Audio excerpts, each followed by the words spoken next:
Good morning.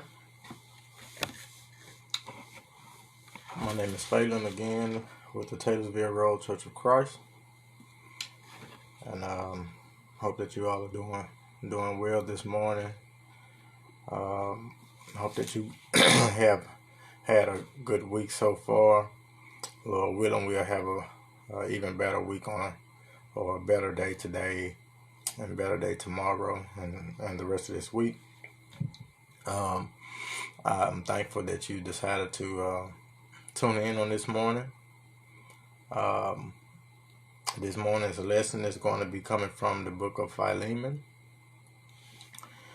and this is a very interesting book, very interesting short book, and we will. Sorry about that noise, guys. We will be reading verses 10 through 17. No, I'm sorry, 10 through 20. 10 through 20. I'll give you a second to get there.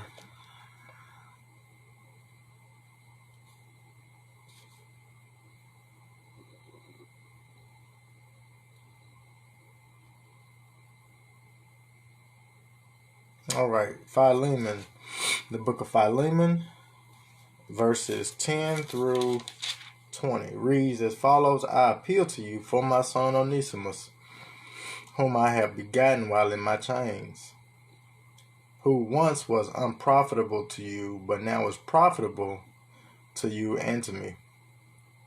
I am sending him back. You therefore receive him, that he is my own heart, whom I wish to keep with me, that on your behalf he might minister to me in my chains for the gospel. But without your consent I wanted to do nothing, that your good deed might not be by compulsion, as it were, but voluntary. For perhaps he departed for a while for this purpose, that you might receive him forever. No longer as a slave, but more than a slave, a beloved brother, especially to me, but how much more to you, both in the flesh and in the Lord. If then you count me as a partner, receive him as you would me. But if he has wronged you or owes anything, put that on my account. I, Paul, am writing with my own hand. I will repay. Not to mention that you owe me even your own self besides. Yes, brother, let me have joy from you in the Lord. Refresh my heart in the Lord. And verse 21, having confidence in your obedience, I write to you, knowing that you will do even more than I say. This is a very interesting book. Overall, the question is, can we really have Christian brotherly love in the most extraordinary circumstances? And the answer is yes. Even in the most extraordinary circumstances, we can. We're talking about a slave and a master. Now, as far as the background of this text, we have here Philemon, a master, one who is a prominent slave owner, and he has a runaway slave. And that runaway slave here in the book is Onesimus. And Onesimus has evidently, in the past few verses that we just read, has wronged Philemon, one by obviously taking something from him or stealing something from him and running away. And so, as Onesimus has run away, he ends up in prison, and he ends up being chained to the Apostle Paul. Now, I wanted to tackle this book, or this short dose of encouragement, from so many angles, because there are many angles. We have Paul's angle, we have Onesimus's angle, Philemon's angle. We have other slaves angles, and even the prisoners, other prisoners angle. The overall theme here is courage. It takes courage from everyone present. It takes courage. Takes courage from Paul to be bold enough to present this matter to Philemon in this way. He had to be bold enough to tell Philemon what was fitting, that he should accept Onesimus back as a brother, that he should consider him no longer as a slave, but as a brother. It took courage from Paul to deal with Onesimus in the situation. It took courage from Philemon to accept Onesimus back. But what I really want to look at is the courage that it's going to take Onesimus to go back to his master. The reason why I chose this angle is because I really want to focus on the unbeliever primarily today. We were once unbelievers. We're believers. Most of us are believers now. We're Christians now. We've turned back to the master from our sins. Sin started with Adam and Eve. Sin entered the world, and we got away from our master, our God, the only God. And so I wanted to tackle this from this angle because Onesimus is representative of the unbeliever. The unbeliever has turned his back on God because, see, God created the unbeliever and the believer, both in the image of God. The unbeliever has just not turned back to God. And so Onesimus represents that unbeliever. Now, Paul represents Christ. I think in this book, Paul represents Christ, because Paul is the mediator between Onesimus, who is the unbeliever, Philemon, who I will say represents God, the master.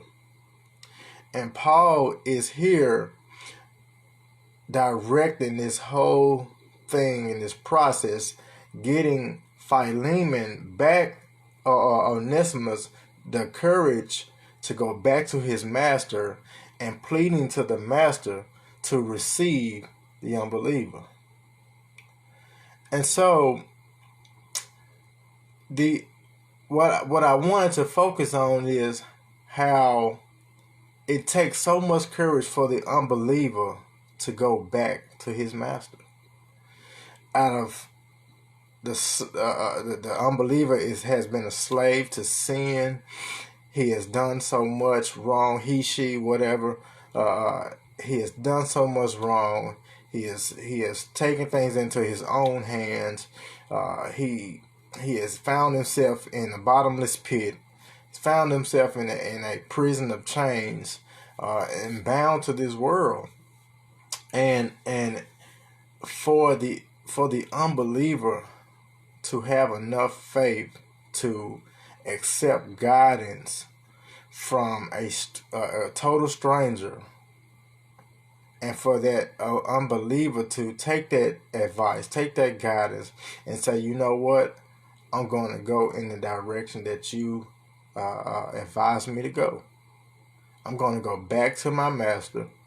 And we hope that Onesimus' faith continues to increase, and his obedience continues to increase to the point that he actually becomes repentant or penitent and sorrowful for what he's done, goes back to the master, apologizes, asks for forgiveness, and then, as Paul had told Philemon, he trusts that Philemon will do as Paul has said. He trusts that Philemon will accept him back, not as a slave, but more than a slave, but as a brother.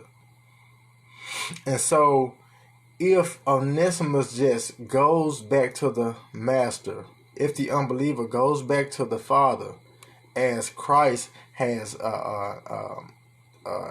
instructed the unbeliever will find that the master will readily accept him back as a son this time. So I hope, guys, that you get the message of what I'm trying to say. There's so much I could say. But again, the overall theme of this thing is courage. It takes so much courage from every part of this story. But as I say, I think the most courageous part is Onesimus going back to the master, repenting, asking for forgiveness, asking to be received again. And I know a lot of people have speculations and they have thoughts about is God okay with slavery and this and that. That's not the focal point of this matter right now. We can get into that another time. But do know that when it comes to being a slave, slaves can become slaves by debt or willingly. They can become voluntary slaves.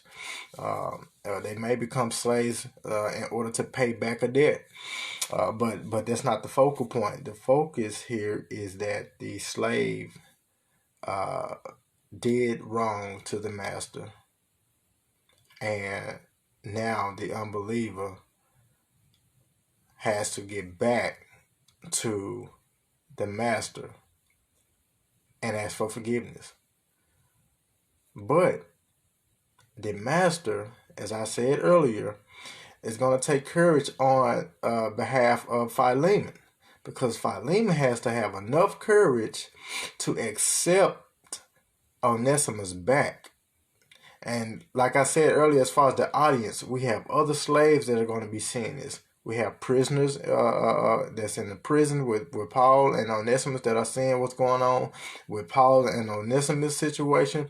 But we're really going to see the slaves, well, we can only speculate, but I speculate on this that other slaves are present at Philemon's property.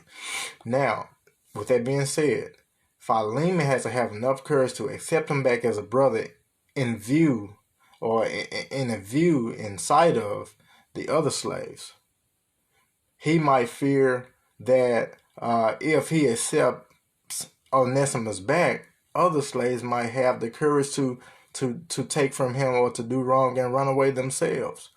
So it's going to take a lot for him to be an example, the example of a good master.